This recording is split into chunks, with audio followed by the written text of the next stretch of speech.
This right here for the fashion killers, all model women and all the bill tippers, all the go-getters, all the big spenders, all the go-getters. Man, the Calliope projects. So, because I know when I hear projects, I just hear a lot of negative stigmas. What is it? What's the word? Stigmas. Yeah. On just fighting, shooting, Right. drug dealing. Was it any of that? Was there any temptation for you to get into? Of course. Okay. You know what I'm saying? So I go like make it seem like it was all peaches and creams, but it also wasn't all bad. You dig? It was like what I respected back then was the older cats. They made sure that they excluded us from seeing certain stuff. You know what I'm saying? As much as they could. So even if it was about to go down, they'll let everybody know like y'all go inside. You feel me? And like, you know. Just it wasn't disrespect. I remember my grandma, she used to be telling some of the, you know, drug dealers or whatnot, pull your pants up. All right, Miss Sylvia, I got, you know what I'm saying? So it's like, it was still respect. It was respectable. And I was one that was always asked to, man, come here, like, you know, come hop in the car with us, whatever the case may be. But they just seen, I guess, the maturity that I had at a young age. So I had the choice to do whatever. Plus my uncle, he was a real like big dog at that time during his era. So it was like, is he gonna be next up in line? You feel me? Yeah. But I just took a different path. Yeah, dang. And when did you finally move out of the projects, or when did the family kind of get out of it? So are they still the there? family really still there. You know what I'm saying? But it was one of them things where when Katrina happened, you know, we moved all over the place. You know, so but the ties are still in the project. Like I was still back there. Damn that every day going after school, you know what I'm saying, every weekend, like I'm just in the project. That's my family, up until a certain point, but we'll get into that. Yeah, okay. Man, I want you to talk about Katrina, man, because here's the thing. Back then, when Katrina was happening, right, even within 6 months to a year later, right, New Orleans folks was dispersed everywhere, and New Orleans folks was raining havoc on all these different cities in America. That's a fact. I remember when T.I. was talking about how they came to Atlanta and was robbing motherfuckers. I remember Houston. When I had just moved from Houston around that, like I want to say like 6 months before Katrina, I moved back to L.A. And I was living in Houston. And I remember my homeboys calling back, and my homeboys, it was like, these niggas is out here terrorizing Houston. I don't know if I never really heard anything about Dallas, but I know a lot of people from New Orleans moved to Dallas too. I want to hear from your side, man. What was that like being uprooted from what you knew called home? You know what I'm saying? I want to show you that picture real quick before we get into it. And maybe we could show the camera as well if it's a little I'll put it on there. Okay. What is this? So that's a photo of my pops and I for Hurricane Katrina. Right? That's your dad and you? Yeah. Straight up? Straight up. So like that was, Katrina was on my birthday, August 29th, 2005, right? So I was turning 9 at that time. That was my 9th birthday. So mind you, like every year before that, I never really had a birthday party because it used to always rain. I guess because of the region that we in, is New Orleans is always, you know, it's the tropical, you know what I mean?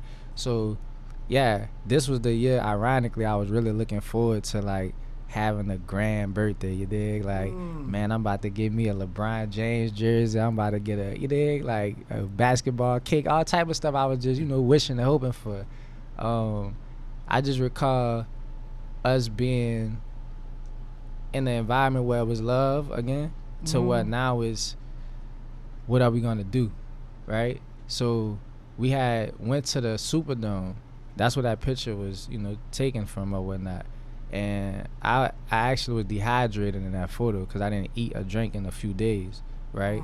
So they were trying to get all of the people in one line or 1 or 2 lines, like separate the men from the women and children in order for us to get on the bus to evacuate. But, you know, people weren't going for that. Like, even my pops, like, that's when I really seen what manhood was, right? When my pops stood up and like, man, y'all got us fucked up. I'm not leaving my children, you know what I'm saying? Or whatever. So by me passing out, like, they was pushing me over the crowd to get to the front, like passing me along, like on top of the crowd. And that's how we was like the first people to get on the bus, because it was like, all right, we gonna let them get on type thing, you know what I'm saying? we left. Where was y'all going on the bus? So we didn't even know. They were just like, y'all get on the bus. A lot of people, that's how it happened. So many people got displaced and separated from their families because they didn't know where they was going. You feel me? Yeah. So, but we ended up arriving at the Astrodome in Houston.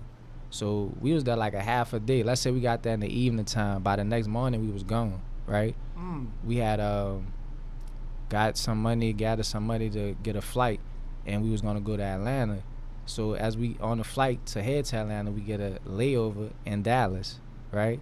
So that was my first time in Dallas. Now I don't know what happened to where we didn't have enough money to get to whatever else place we was trying to go, but there was a lady by the name of Miss April. I don't know her last name, but I'ma always remember her first name. She was gracious enough to, give us the money, you know what I'm saying? Because she was working at the airline. I got to confirm my mom. It was either Southwest or American, but I feel like it was Southwest. And that was my first time getting like the little wings that the flight attendants and all that give to people, or the pilot. Yeah, that was my first time. I lost that shit, but yeah. But yeah, man, so that's why Dallas really have a special place in my heart, because that was the first time I seen somebody like give back, you feel me, in the time of need.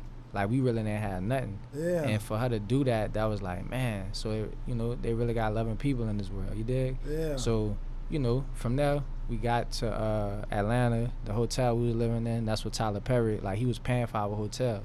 You see what I'm saying? Because I don't know if you know, but Tyler Perry from New Orleans. Yeah. You know what I'm saying? So that's why I got the utmost respect for him as well, because when he had the resources, when he seen his people in need, he was willing to share his resources. You see what I'm saying? So it was a lot, man. I don't even know if I answered your question. No, you have. You actually gave more than what I asked, but I love that, because a lot of, I know back then it was like, damn, these New Orleans people is wreaking havoc, but when you don't know where the fuck you gonna eat at, where you gonna sleep at, it's like self-preservation. Yeah, you know what I'm saying? It was a scarcity mindset too, you know what I'm saying? Yeah. Like, we coming from a place where, it's not abundance. So once we get to the Atlantas and the Houstons, like, damn, they doing it big out here compared to where we come from. So it's like, I already don't know what I'm about to eat tomorrow or how, because FEMA playing games, you know what I'm saying, all type of stuff. Like, I remember hearing these conversations from the older people that I was around, like being on the buses, being in the Astrodome. They like, man, I'm just trying to eat. You feel me? So that's really where that mindset come from. Damn, man. Did it moving or going to Atlanta?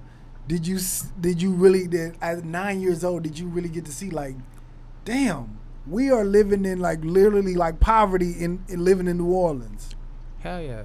Like, that's the thing. It's like, although I was 9, I was always fortunate enough to be around older people who set me down and, like, challenged my mind, you dig? Because I grew up with my grandma, like I said, and just being raised by the community. So I was observing and understanding of what was going on. Even though I might not understand every single component, but a good bit of it was like, damn, this shit is crazy. Once they started to try to rebuild New Orleans, did you want to go back at that point? I think we all did, in a sense. Okay. You know what I mean? It was different, I ain't gonna lie, because, like, Atlanta was the first time I went to a concert, right? Because they had a benefits concert. I'll never forget this. It was like Usher, T.I. T.I. was one of my favorite rappers at one time, you know what I'm saying? We got the same last name, so I used to be like, man, that's my big cousin, you know what I mean? Okay. That was like one of Chris Brown's, like, early performances, you dig? So it was just being exposed to different scenery, and I'm like, Atlanta is where it happens at, you feel me? So I liked and loved Atlanta, but, there's no place like home, so we was ready to come back. We was back by my next birthday. Really? Yeah, within a year. We probably lived like 8 different cities within that year. Damn. Yeah. What all cities did you go to? Man, we was, all right, so Houston, right? We lived in Houston. We lived in Atlanta. We lived in Austin, Texas, right? We lived in St. Francisville. Where else we went at? BR for a minute. What's BR? Baton Rouge. Oh, okay. Yeah. Where else we was at? I guess you can consider this Houston in a sense, but Katy, because it was like 2 different places we lived within that time period, but I guess they consider that as a different How long section. was you at each place? Was it like months that you... Yeah, it was months, but Atlanta was the longest though. Atlanta and Austin, I feel, were like the longest durations. Yeah.